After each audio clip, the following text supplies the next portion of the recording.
Every other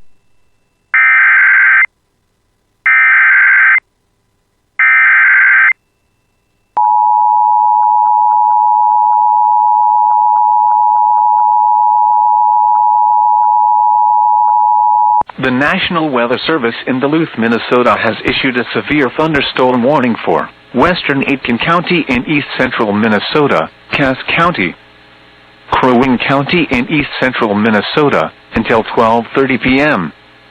At 11:03 a.m., severe thunderstorms were located along a line extending from 8 miles north of New York Mills to 6 miles northeast of Bluffton to near Hewitt, moving east at 50 miles per hour.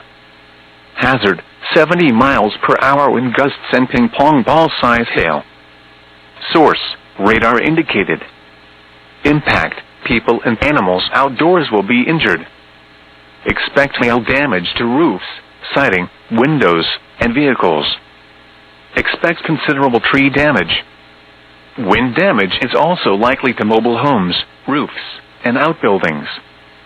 Locations impacted include Poplar, Leader, Pillager, Gull Lake, Baxter, Pequot Lakes, Nisswa, Crow Wing State Park, Brainerd, Breezy Point, Merrifield, Upper South Long Lake, Crosby, Cross Lake, Ironton, and Cuyuna Country State Park. For your protection, move to an interior room on the lowest floor of a building.